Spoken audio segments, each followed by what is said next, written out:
My sister broke into my mansion to throw her bachelorette party without my permission, and somehow I was the villain for calling the police because family comes first. I never thought inheriting a mansion would be the thing that finally destroyed my relationship with my family, but here we are. Life has a way of revealing people's true colors when something valuable is at stake, and apparently, a 3-story Victorian estate is exactly the kind of thing that brings out the worst in everyone. My mother-in-law passed away 6 months ago, and in her will, she left me her beautiful estate on the outskirts of town. Not her son, my husband, me. She wrote in the documents that I had been the only one who truly cared for her in her final years, visiting every week without fail, handling her medical appointments, managing her medications, sitting with her during chemotherapy sessions, just being there when she needed someone to talk to or simply sit in comfortable silence. My husband was grateful I got it, honestly. He travels constantly for work, sometimes spending months overseas managing construction projects in remote locations, and he said he wouldn't know what to do with such a large property anyway. He'd supported my decision to spend so much time with his mother, never once complaining about the hours I dedicated to her care. The mansion itself is absolutely gorgeous, a 3-story Victorian masterpiece with original hardwood floors that gleam like honey in the afternoon light, stained glass windows depicting elaborate floral patterns that scatter rainbow colors across the rooms when the sun hits them just right, and a sprawling garden that my mother-in-law had lovingly maintained for decades. She'd planted rose bushes, a vegetable garden, even a small orchard with apple and pear trees. The house had good bones, as they say, but needed some updating, new plumbing in places, electrical work, a modern kitchen to replace the one from the 1970s.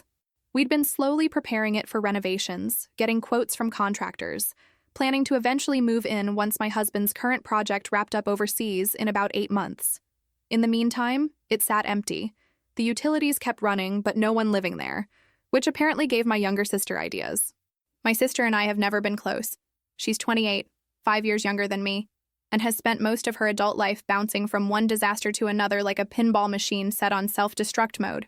Growing up, I was the responsible one, the straight-A student who worked part-time jobs to save for college, who followed rules and met expectations.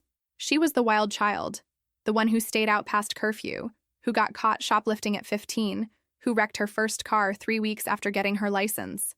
Despite everything, she's the golden child in my parents' eyes, the baby who can do no wrong. Psychology calls it youngest child syndrome, but I call it enabling on a catastrophic scale. 3 crashed cars, countless lost jobs, destroyed friendships, and somehow I'm always the villain when I refuse to participate in the chaos. So when she called me 3 weeks ago asking if she could use the mansion for her bachelorette party, I already knew my answer. I was at work when my phone buzzed, her name flashing on the screen. We hadn't spoken in months, not since I'd declined to be a bridesmaid because I couldn't afford the $1,500 dress she'd chosen. "Hey," she said when I picked up, her voice dripping with fake sweetness. "How are you? How's everything with the new house?" "It's fine," I said cautiously, already bracing for the request. "What's up?" "So, I'm calling about my bachelorette party. I was thinking, you have that amazing mansion just sitting there empty, and it would be perfect. We wouldn't mess anything up. I promise. Just one night with maybe 15 girls, nothing crazy. Nothing crazy." Those words from her mouth were like a tornado promising to be gentle.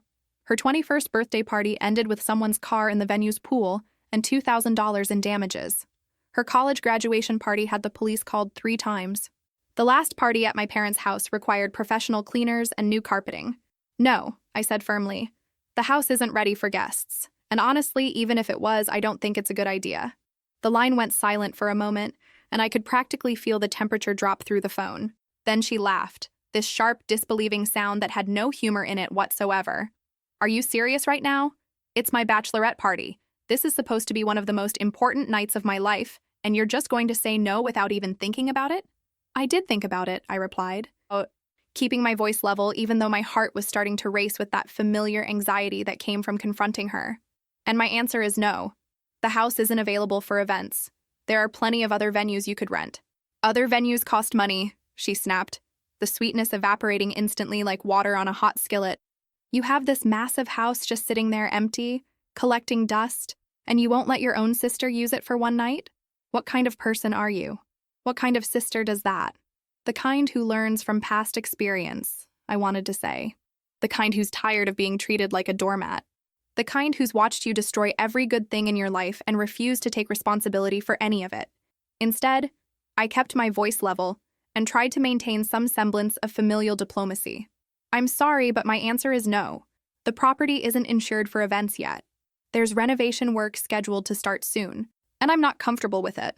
I'm sure you can find something else that will work great. Unbelievable, she hissed. Absolutely unbelievable.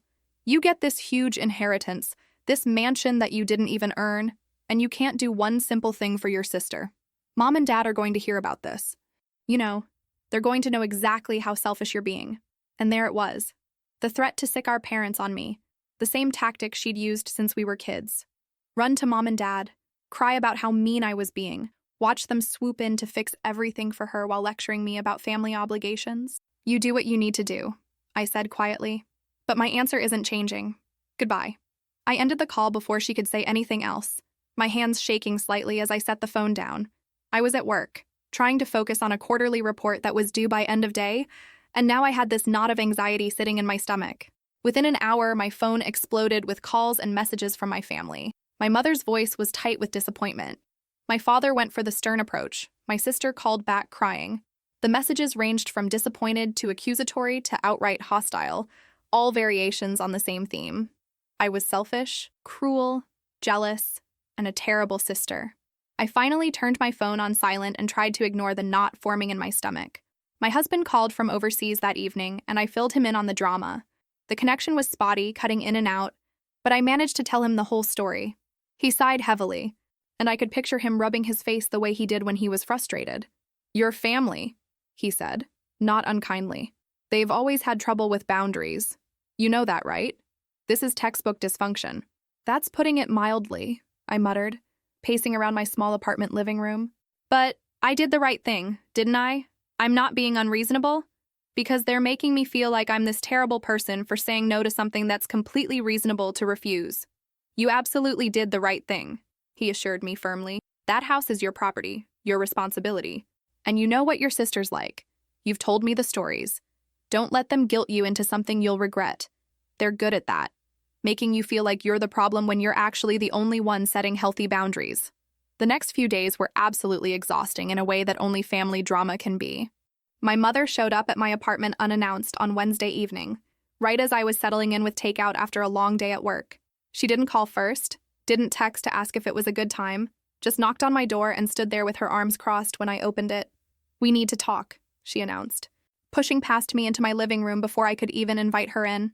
I closed the door and leaned against it, already tired. Mom, I told you my answer. It's not changing. Just hear me out, she said, settling onto my couch like she owned the place. Your sister is heartbroken. She had her heart set on having her party at the mansion. She's been telling all her friends about it, and now she has to tell them it's not happening because her sister won't let her use an empty house. Do you know how that makes her look? That makes her look? I repeated incredulously. Mom, she shouldn't have been telling people they could use my property without my permission in the first place. That's not my problem. But it is your problem now, my mother insisted. Because family helps family. That's what we do. Your father and I, we've always been there for both of you girls, and we raised you to be there for each other. I don't understand where this attitude is coming from. I wanted to laugh. I wanted to cry. Instead, I just stood there, feeling the weight of 33 years of being the responsible one, the overlooked one, the one who was expected to accommodate and compromise while my sister did whatever she wanted. Mom, every time she's had a party, something goes wrong. Every single time. And every time you and Dad swoop in to fix it and pay for it and she learns nothing, I'm not participating in that cycle anymore. Those were years ago, my mother protested, waving her hand dismissively. She's grown up since then. She's getting married, for crying out loud. She's not some wild teenager anymore. She got fired from her last job 2 months ago for being late and argumentative with customers, I pointed out. She's 28 years old and has never held a job for more than a year. She's crashed 3 cars. She has credit card debt in the tens of thousands because she can't manage money. But sure, she's totally mature and responsible now. My mother's face flushed. Everyone makes mistakes. Everyone has struggles. You're not perfect either, you know. I never said I was perfect, I replied quietly. But I also don't leave a trail of destruction everywhere I go and expect other people to clean it up. Mom, I love you, but I'm not doing this. The mansion is off limits for her party, and that's final. She left angry, the door closing a little too hard behind her. My takeout was cold by then, but I didn't have much appetite anyway. When that didn't work, my father tried the stern approach a few days later, calling me during my lunch break at work. His voice had that particular tone he used when he'd decided something was non-negotiable. The same tone he'd used when he told teenage me I couldn't go to that concert, or adult me that I was being unreasonable for not co-signing my sister's car loan. "We need to discuss your behavior," he began. No preamble, no small talk. "Your mother is very upset. Your sister is devastated, and frankly, I'm disappointed in you." "Disappointed," I repeated flatly, taking a bite of my sandwich even though my stomach was churning. "Yes, disappointed. You have an opportunity to do something nice for your sister, something that would cost you nothing, and you're refusing out of spite." "It's not spite, Dad. It's self-preservation, and it's not nothing. It's my property, my responsibility, and my liability if something goes wrong." "Nothing is going to go wrong," he said with absolute certainty, the kind of certainty that comes from years of denial. "Your mother and I will be there the entire time. We'll supervise everything. We'll make sure the house is left exactly as you left it. You're overreacting based on old incidents that weren't really that bad anyway." "They were that bad," I said, my voice rising despite my efforts to stay calm. "You had to pay $5,000 in damages after her last party at your house. The venue from her 21st birthday threatened to sue. The police were called to her college party multiple times. How is that not really that bad?" "That was years ago," he replied, echoing my mother's words. "She's matured since then. She's getting married. She's not some wild child anymore. You need to let go of the past and support your sister's future." I closed my eyes, pressing my fingers against my temples where a headache was starting to bloom. "Dad, my answer is no. I understand you're disappointed, but this is my decision to make, and I've made it. Please respect that." "Respect," he scoffed. "You want to talk about respect? Respecting family means being there for each other, not holding grudges and refusing reasonable requests." "It's not a grudge, and it's not a reasonable request given the history. I'm sorry, but this conversation is over. I have to get back to work." I ended the call before he could respond, my hands shaking as I set the phone down. My sandwich sat half-eaten in front of me, my appetite completely gone. Eventually, though, the calls and visits slowed down to a trickle, then stopped altogether. My parents said they'd help my sister find another venue, some event space downtown that had reasonable rates and good reviews. My sister sent me a cold text saying she hoped I was happy that I'd made her special day more difficult. But whatever, she'd figure it out without me like she always had to do. The guilt trip was heavy, dripping with passive-aggressive martyrdom, but I stood firm. The mansion was off limits. End of discussion. Non-negotiable. The week of her bachelorette party arrived, and I actually felt relieved. The date was set for a Saturday night, and I'd be working late at the office anyway, finishing up a presentation for a Monday morning meeting with potential investors. My sister had apparently found some loft space to rent downtown, one of those trendy industrial spaces with exposed brick and high ceilings, and my mother had stopped leaving passive-aggressive voicemails about family loyalty and how I'd regret being so stubborn when I was old and alone. Crisis averted, or so I thought in my naive optimism. I should have known better. I should have known that silence from my family wasn't peace. It was planning. Saturday afternoon, I was deep in spreadsheets and PowerPoint slides, triple-checking numbers and polishing transitions, when my phone rang. Unknown number. I almost didn't answer. Almost let it go to voicemail because I was in the zone and didn't want to lose my train of thought. But something made me pick up. Some instinct or premonition that made my thumb hit the accept button. "Is this the owner of the property at 42 Riverside Manor?"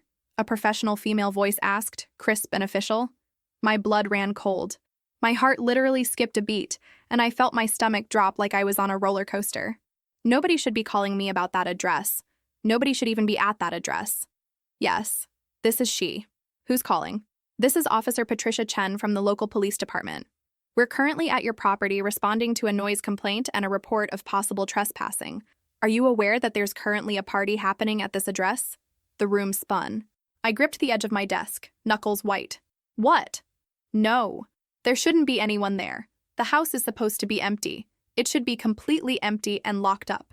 "Well, ma'am, there are currently approximately 30 people here celebrating what appears to be a bachelorette party, and they claim to have permission from the owner to use the property for a private event.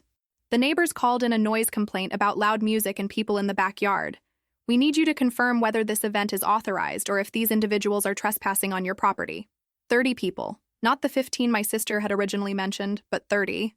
She hadn't just ignored my no. She'd gone ahead and thrown her party at my mansion anyway, and she'd apparently invited twice as many people as she'd originally claimed she would. The betrayal hit me like a physical blow, stealing my breath. "No," I said, my voice shaking with a fury so intense I could barely get the words out. "No one has permission to be there. This is absolutely not authorized. That's my property, and whoever is there is trespassing. They broke in. This is a crime." "Understood, ma'am. We'll handle it from here. You may want to come down to the property at some point to assess any damage and file a formal report if you wish to press charges." "I definitely want to press charges," I said through gritted teeth. "I explicitly denied permission for this event. They broke into my house. This is criminal trespassing at minimum. I couldn't leave work immediately because I was in the middle of a crucial presentation prep that absolutely had to be finished for Monday. But I told the officer I'd file a full report and press charges." My hands were trembling so badly I could barely type, my vision blurring with tears of rage and disbelief. She'd actually done it. My sister had actually broken into my property and thrown her party anyway. Consequences be damned. The next few hours were a blur of rage and disbelief. I got a call from my mother maybe 20 minutes after hanging up with the police. Her voice pitched to a frequency that could shatter glass, screaming at me about how I'd ruined my sister's bachelorette party by calling the police like some kind of vindictive monster. "They kicked everyone out," she shrieked, her voice breaking with hysteria. "They gave your sister a citation. Her friends are mortified. They're all posting about it on social media. Her fiancé is furious. How could you do this? How could you be so cruel?" "How could I?" I repeated incredulously, my own voice rising to match hers. "Mom, she broke into my house. She had no permission to be there. She committed a crime. What did you think was going to happen?" "We thought you'd calm down and be reasonable," my mother yelled back. "We thought you'd see that it was just one night and it wouldn't kill you to let her use the stupid house. We thought you'd act like family." The words hit me like ice water. "We. You said we, so you knew," I said slowly, each word deliberate and cold. "You knew she was planning to do this? You knew she was going to break into my house and throw her party anyway?" My mother's silence on the other end of the line told me everything I needed to know. The silence stretched out for 3 heartbeats, 4, 5, and in that silence, I heard the confession she refused to speak out loud. "Mom," I said, my voice dropping to something quiet and dangerous. "Did you know?" "We just thought," she started, then trailed off. "Did you know?" I repeated, enunciating each word. "We thought you were being unreasonable," she finally admitted, defensiveness creeping into her tone.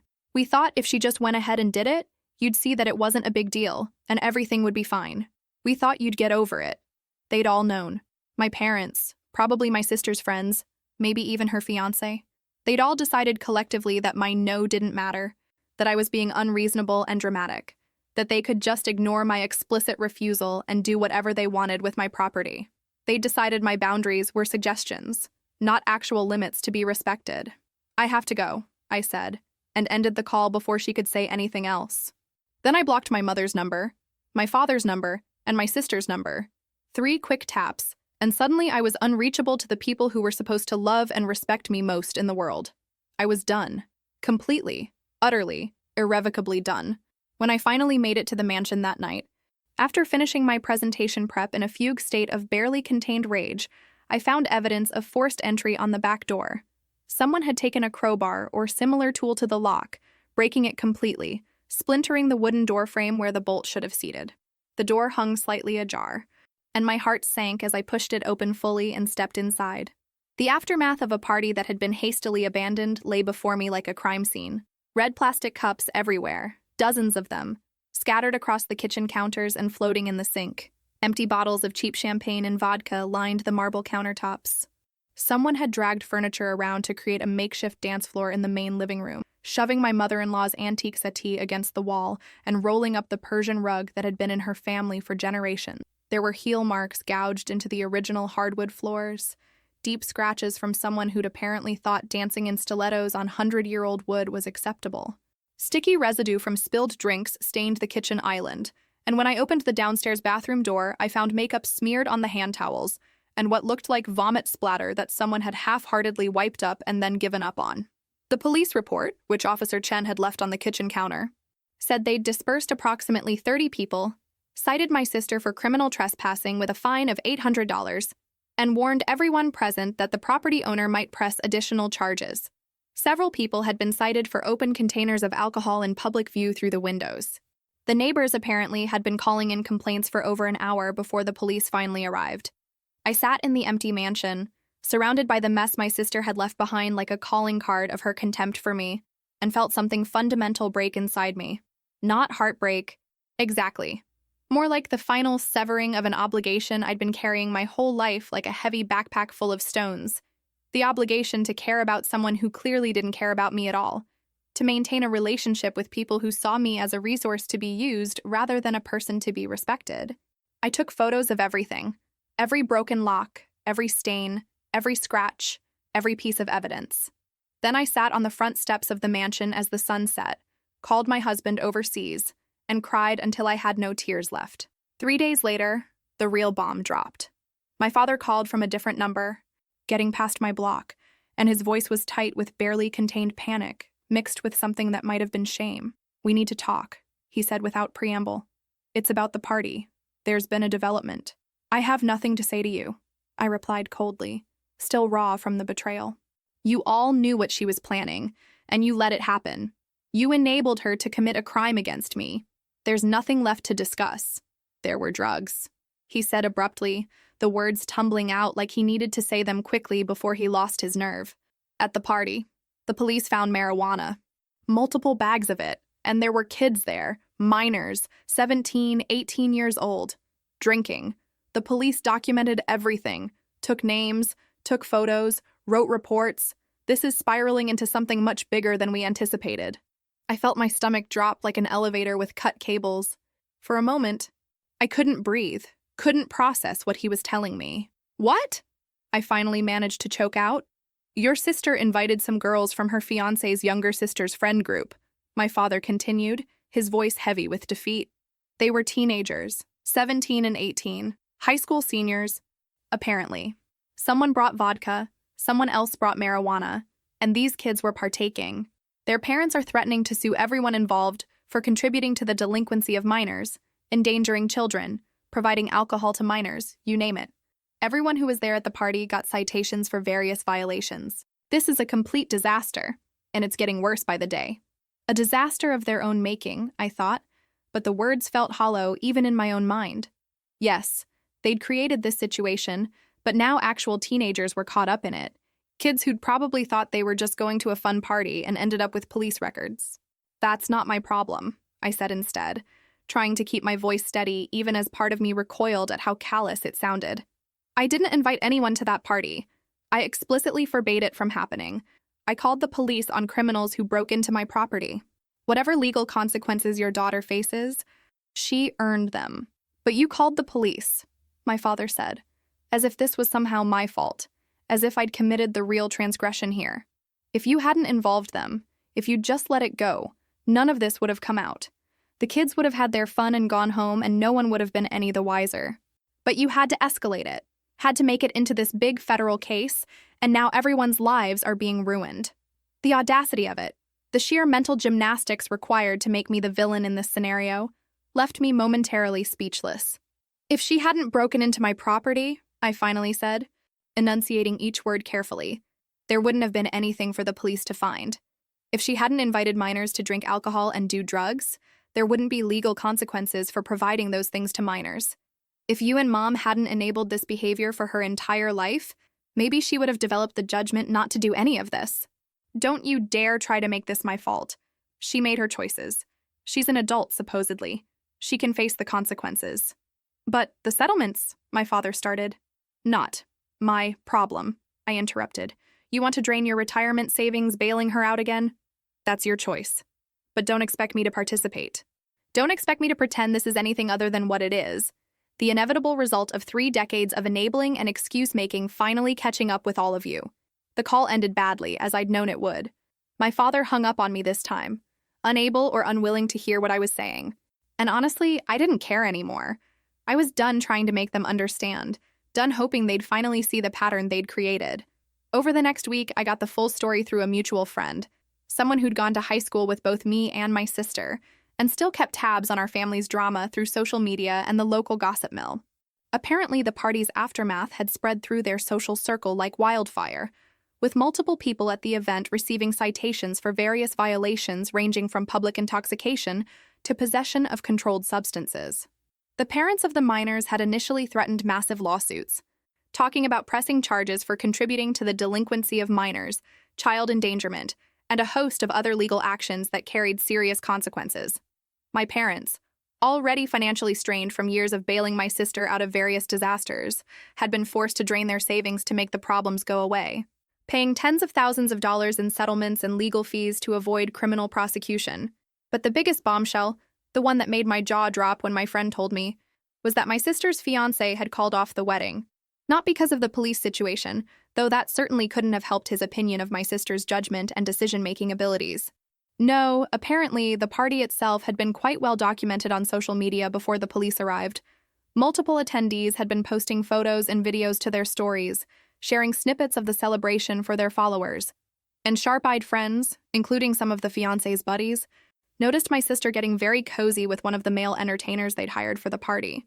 Too cozy, like grinding on him while he was shirtless level of cozy, like kissing his neck while he poured shots cozy, the kind of behavior that was absolutely inappropriate for an engaged woman celebrating her upcoming marriage. When confronted with the photographic evidence, my sister had initially tried to laugh it off, claiming she was just drunk and having fun, that it didn't mean anything, that her fiancé was being dramatic and jealous over nothing. But her fiancé, apparently not as oblivious or forgiving as she'd assumed, had started digging deeper. He'd gone through her phone while she was sleeping, invaded her social media DMs, and found months of flirtatious messages with various men. Evidence of emotional affairs that might have crossed into physical territory. Conversations that made it crystal clear she'd been hedging her bets even while planning their wedding.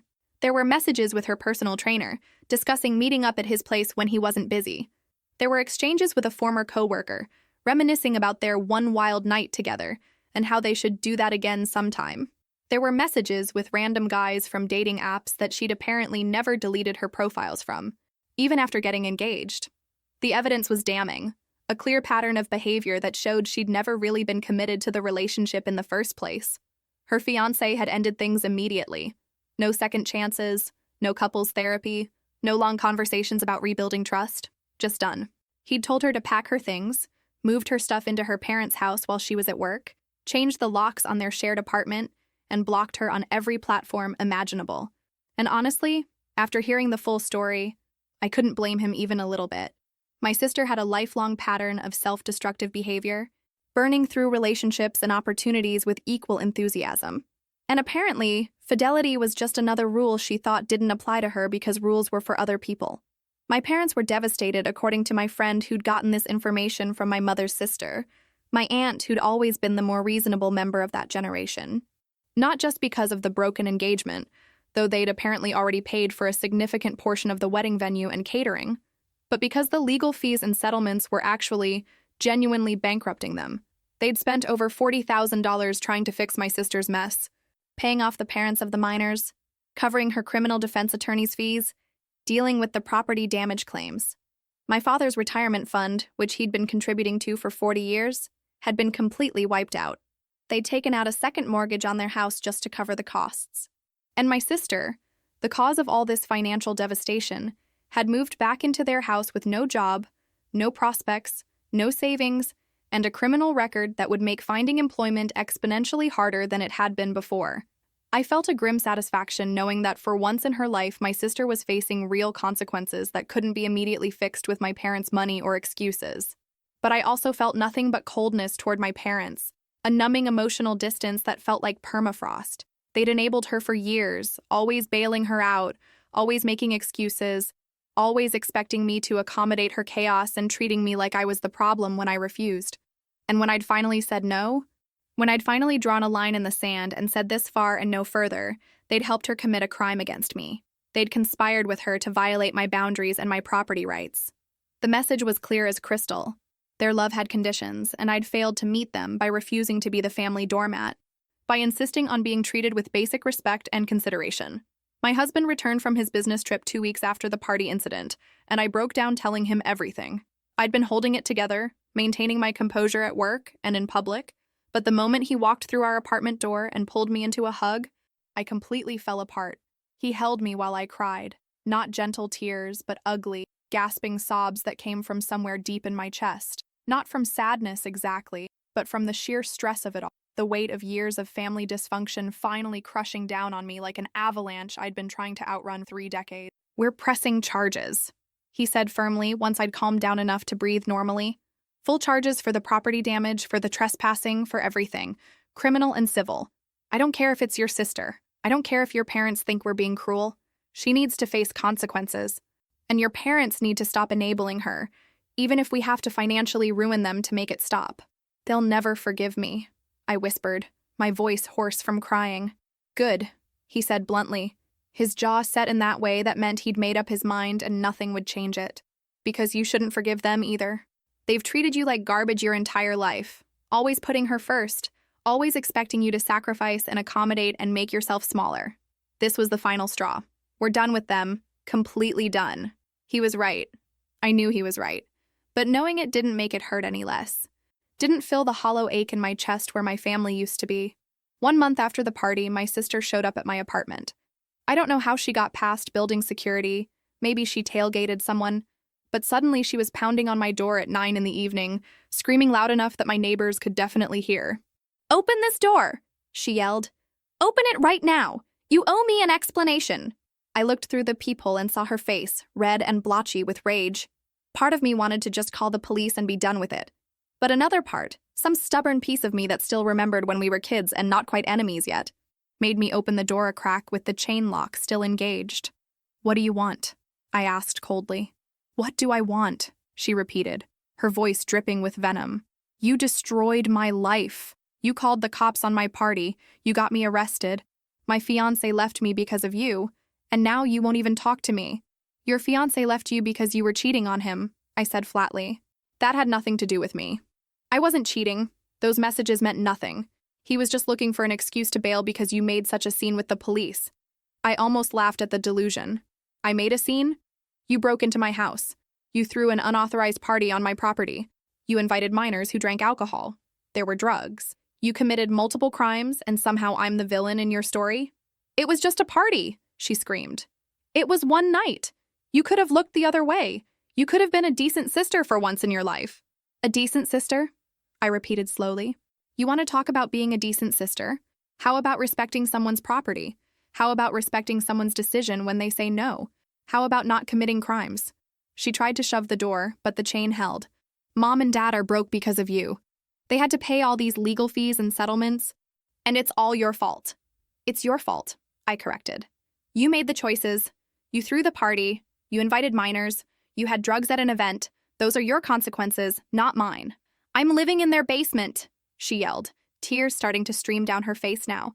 "I don't have a job. I don't have a fiancé. My friends won't talk to me. My life is ruined, and you don't even care." For a moment, I almost felt bad for her. Almost. Then I remembered the broken locks, the mess, the complete disregard for my property and my boundaries, and the sympathy evaporated. "Your life is ruined because of your own choices," I said quietly. "Not mine, and I'm done being blamed for your problems. Don't come back here again, or I'll call the police."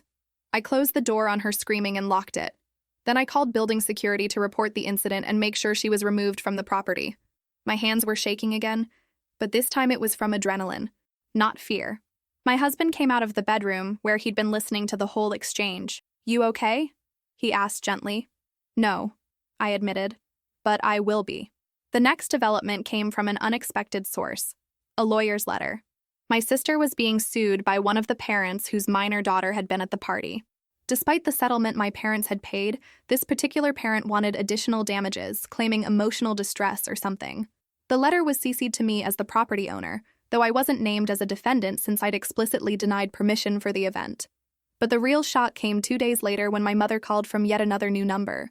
"Your sister needs help," she said without preamble. "She's being sued and she needs a good lawyer. We've spent everything we have. We need you to help." I actually laughed, a harsh sound that made my mother recoil. "You're joking." "This isn't a joke. She's your sister. Family helps family. Family respects family," I shot back. "Family doesn't commit crimes against family. Family doesn't enable criminal behavior. You're not asking for help. You're asking me to bail out someone who attacked me." She didn't attack you. Don't be so dramatic. She broke into my property, Mom. That's not drama, that's a fact. And now you want me to pay for her legal defense? After everything she's done? After you all helped her do it? We're desperate, my mother said, and for the first time I heard real fear in her voice. We're going to lose the house. The medical bills from when your father had his heart attack last year, the legal fees from your sister's mess. We can't keep up with everything. We need help. I felt a tiny pang at the mention of my father's heart attack. I'd sent flowers to the hospital but hadn't visited. Our relationship already strained by years of favoritism and dismissal. That's not my responsibility, I said softly. You made choices about how to spend your money. You chose to enable someone who has never faced consequences for her actions. I'm sorry you're struggling, but I can't fix this for you. You're really going to abandon your family? My mother asked, her voice breaking. After everything we did for you growing up? Everything you did for me? I repeated. You mean like taking my college fund to pay for her third car? Missing my graduation to bail her out? Telling me I was selfish for not co-signing her loans? That everything? We were trying to help her, my mother cried. She needed more support than you did. And I needed parents who treated both daughters equally, I said, surprised by how calm I felt. But we don't always get what we need. I'm not helping with her legal bills. I'm not helping with your mortgage. This is where it ends. I hung up before she could respond and immediately blocked that number too. My husband found me sitting on the couch, staring at nothing, and settled beside me. They asked for money? He guessed. I nodded. For her legal defense. They're going broke trying to fix her mistakes, and they want me to join them in that financial suicide. You said no. I said no, I confirmed. And I feel guilty about it. Isn't that stupid? They've treated me like garbage for decades. And I still feel guilty. That's conditioning, he said gently. Years of being told you're the bad guy for having boundaries. But you're doing the right thing. You know that, right? I know, I whispered. It doesn't feel right, though. It rarely does, he agreed. But right and comfortable aren't the same thing. The weeks rolled by in a strange haze of normalcy punctuated by periodic explosions of family drama. Through my mutual friend who'd become my unofficial spy in enemy territory, I learned more about the ongoing fallout from that disastrous night. My sister, apparently unable to accept that she'd brought all of this on herself through her own actions and choices, had tried to start a social media campaign against me. She created multiple fake accounts across various platforms, posting about how I'd abused her and ruined her life over one innocent mistake. She'd written these long, dramatic posts painting herself as the victim of a cruel, vindictive sister who'd weaponized the police over a simple misunderstanding, who'd destroyed her engagement and her future out of jealousy and spite. She'd twisted the entire narrative, conveniently leaving out the part where she'd broken into my property, the part where there were drugs and minors drinking alcohol, the part where she'd been caught cheating on her fiancé. In her version of events, I was a monster who'd called the police on a harmless bachelorette party because I was bitter about not being married first, because I resented her happiness, because I'd always been jealous of her beauty and popularity. It was a masterclass in manipulation and selective storytelling, painting herself as the wounded innocent and me as the villain. For about a day, she got some sympathy from people who didn't know the full story. Strangers on the internet who responded to her posts with angry comments about toxic family members and how she deserved better. She screenshot these supportive comments and shared them, building what she probably thought was momentum for her campaign of victimhood. Then someone who'd actually been at the party, someone who'd witnessed the whole thing go down, posted the truth. They shared the police report, which was public record. They posted about the drugs, the minors, the explicit refusal of permission, the broken locks. They included screenshots of the original messages where she'd admitted to friends that she was going to use the mansion, whether my stuck-up sister likes it or not. They exposed the lies, one by one, methodically dismantling her narrative until it lay in ruins. My sister's carefully constructed victim story collapsed like a house of cards in a windstorm. The people who'd initially supported her quietly deleted their comments and backed away. Her fake accounts got reported for harassment and misinformation by multiple people, and eventually got banned from the platforms. The whole campaign imploded spectacularly, leaving her with even less credibility than she'd started with. But she wasn't done trying to fix her situation, wasn't done making terrible choices in her desperation. Next came the theft, a new low even for someone with her track record. My mother discovered that several valuable pieces of jewelry had gone missing from her collection, family heirlooms that had been passed down through generations. There was a diamond bracelet from my great-grandmother, pearl earrings that had belonged to my grandmother, a gold necklace with sapphires that was worth at least $5,000. All gone, disappeared from my mother's jewelry box sometime over a 2-week period. When confronted, my sister initially denied it with the same self-righteous indignation she'd used when accused of cheating on her fiancé. She claimed she had no idea what happened to the jewelry, suggested maybe my mother had misplaced the pieces or perhaps there'd been a break-in. But my father, who'd been installing security cameras around their house after the party incident made them paranoid about legal liability, checked the footage. There she was, clear as day, going through my mother's jewelry box on 3 separate occasions, pocketing items and then leaving the room. Confronted with video evidence, she finally admitted she'd sold the jewelry to help pay for a lawyer to defend her against the lawsuit from the angry parent. She'd needed the money desperately, she claimed, and she'd figured my mother wouldn't miss a few pieces since she rarely wore them anyway. The justification was stunning in its narcissism. The complete inability to see why stealing from your own mother to pay for legal defense against charges stemming from crimes you committed might be wrong. My parents didn't even file a police report about the theft. When I asked my father about it later, he said they couldn't handle any more police involvement, any more courts, any more legal fees. They were done. Completely tapped out emotionally and financially. They just wanted the jewelry back, but of course it was already sold, already gone, converted into lawyer fees that accomplished nothing. She'd stolen from our mother to fund her defense against charges that stemmed from stealing from me. The irony would have been funny if it weren't so pathetic, so emblematic of the circular destruction that had defined her entire adult life. My father called me after they discovered the theft, his voice heavy with a defeat I'd never heard from him before. "I don't know what to do with her anymore," he admitted. And he sounded old suddenly, older than his 62 years. "I don't know where we went wrong. She's drowning. And every time we try to help, she just pulls us down further with her. We throw her a life preserver and she uses it to drag us under. You went wrong by never letting her face consequences," I said. Not unkindly, because I could hear genuine pain in his voice, and despite everything, I didn't want to kick him when he was already down. "You taught her that actions don't have real consequences if someone loves you enough to fix them. I'm sorry you're struggling, but this is the result of those choices." "That's not fair," he protested. But his voice was weak. Like even he didn't quite believe his own objection anymore. "Isn't it? Dad, how many times did you bail her out? How many jobs did you help her keep by calling in favors? How many times did you pay her rent when she was too irresponsible to keep a steady income? You enabled her for years. And Mom did too. And when I refused to join in, I became the enemy. We just wanted her to be okay," he said quietly. "But she's not okay. And she never will be as long as people keep saving her from herself. She needs to hit bottom. Really hit it. And you need to let her. She's our daughter," he said, as if that explained everything. Maybe it did. "And I'm your daughter too," I replied. "But you've never seemed to remember that when it mattered." The conversation ended there, both of us too tired to continue. I didn't block his number, though. Some small part of me still hoped he might eventually understand. My husband and I moved forward with the lawsuit against my sister.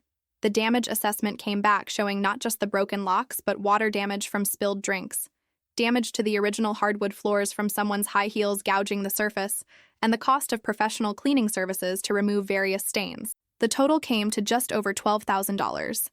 Our lawyer sent a demand letter. My sister, of course, had no money and no job. My parents offered to pay half if we'd drop the suit, but our lawyer advised against it. "If you settle for less than actual damages, you're teaching the same lesson her parents have been teaching her whole life," he explained. "That her actions don't have real consequences." So we refused the offer and proceeded to court. My sister didn't show up to the first hearing, resulting in a default judgment against her. She didn't show up to the second either. The judge wasn't amused by the third no-show and issued a bench warrant when she missed her court-ordered mediation session. My sister was arrested on the warrant 3 weeks later, apparently at a bar where she'd been drinking on her parents' dime despite having no income. The arrest came with additional charges for contempt of court and failure to appear. The judge was not sympathetic. When she finally did show up in court, representing herself because her parents couldn't afford another lawyer, she tried to give a tearful speech about how I'd ruined her life over a mistake. The judge cut her off. "Miss," the judge said sternly, "you broke into someone's property, held an unauthorized event where illegal activity occurred, damaged said property, then refused to take responsibility in civil proceedings. That's not a mistake. That's a pattern of criminal behavior and disregard for authority. I'm sentencing you to 60 days in county jail for the accumulated contempt charges and failures to appear. Maybe this time, you'll learn that actions have consequences. 60 days. My sister turned pale, started to protest, but the bailiff was already moving forward. I sat in the courtroom gallery, watching her being led away in handcuffs, and felt absolutely nothing. No satisfaction, no sadness, just a vast emptiness where my relationship with my family used to be. The criminal charges from the original trespassing had been resolved weeks earlier through a plea deal my parents' lawyer had negotiated. She'd pled guilty to criminal trespass as a misdemeanor in exchange for probation and community service, with my parents paying restitution for the property damage. But she'd violated her probation by missing court dates for the civil case, which led to this jail sentence. It was consequence stacked upon consequence, each one the direct result of her own choices. My parents were there too, in the back row. My mother was crying silently, my father's arm around her shoulders. They didn't approach me as I left, and I didn't approach them. 2 days after the sentencing, I received a wire transfer, $12,000, the exact amount of the civil judgment. A note came with it from my father. We paid it, not for her, for us, to be done with this. Please don't contact us again. We can't handle any more. I stared at the note for a long time. They'd finally paid the debt, but they were blaming me for the cost of it. Even now, even after everything, I was somehow the villain in their story. My husband found me holding the note and gently took it from my hands. They'll never get it, he said. They'll never understand that this was all avoidable if they'd just raised her with boundaries. I know, I said. I just thought maybe, eventually, they'd see it. That they'd acknowledge how they failed both of us. Her by enabling her and me by neglecting me. Some people never have that moment of clarity, he said. And you can't wait around hoping they will. You did the right thing every step of the way. You protected your property, you held someone accountable for crimes against you, and you refused to enable toxic behavior. That's not villainy. That's strength. Then why do I feel so awful? I asked. Because you loved them, he said simply. And love doesn't just evaporate even when people treat you terribly. You're grieving the family you deserved but never had. That's allowed. He was right, of course. I was grieving. Not for what I'd lost, but for what I'd never really had in the first place. My sister served 4 months of her 6-month sentence before being released early for good behavior. I heard about it through the friend grapevine but didn't reach out. According to reports, she'd moved to a different state, staying with a friend from high school who'd offered her a couch and a chance to start over. I hoped she'd use it. I genuinely did. But I also knew that people rarely changed without wanting to, and from everything I'd seen, my sister still viewed herself as the victim of circumstances rather than the architect of her own destruction. My parents sold their house eventually, downsizing to a small condo that they could afford on my father's retirement income.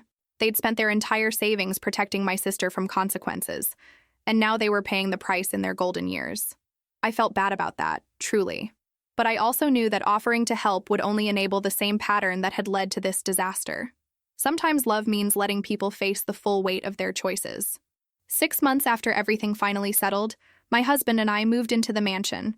We'd completed the renovations, turning it into a beautiful home that honored my mother-in-law's memory while making it our own. The damaged floors had been repaired, the locks replaced with a state-of-the-art security system, and every trace of that awful night erased. Standing in the renovated living room, sunlight streaming through the stained glass windows, I felt something I hadn't felt in months. Peace. This was my home, my sanctuary, earned through years of caring for someone who appreciated it. My mother-in-law had seen me, really seen me in a way my own parents never had. She'd valued my kindness, my consistency, my character, and she'd given me this gift not just as an inheritance, but as a message. You deserve good things. You deserve beauty and security and a place that's yours. My husband came up behind me and wrapped his arms around my waist. No regrets? He asked softly. I thought about the question carefully. Did I regret losing my family? In a way, yes. But I'd never really had them to lose. What I'd had was a role to play in their dysfunction, and I'd finally refused to keep playing it. No regrets, I said firmly. I did the right thing. I set boundaries. I protected myself. If that makes me the villain in their story, then I'm okay with that. You're not the villain, he assured me. You're the one who got away. And he was right. I'd escaped a pattern that had defined my entire childhood and young adulthood. I'd refused to be the family doormat. The one who always gave in, always accommodated, always made myself smaller to make room for someone else's chaos. My sister had made her choices. My parents had made theirs, and I'd made mine. Sometimes the hardest part of loving someone is accepting that you can't save them from themselves. You can't fix what they won't acknowledge is broken. All you can do is protect yourself and hope that someday, somehow, they'll find their own path to healing. But that's their journey, not mine. I've built my own life now, in a house that represents everything good about choosing yourself over toxic loyalty. Every time I walk through these halls, I'm reminded that I'm worth protecting, that my boundaries matter, that saying no doesn't make me cruel or selfish or cold. It makes me human. It makes me healthy. It makes me free. And that's worth more than any forced reconciliation or guilt-tripped compromise could ever be. My story doesn't have a neat, happy ending where everyone apologizes and comes together. Real life rarely works that way. What it has instead is peace, hard-won and fiercely protected. It has a partner who supports me unconditionally. It has a home I love, filled with light and possibility. It has me, finally putting myself first after a lifetime of putting everyone else ahead of me. And that's enough. That's more than enough. That's everything.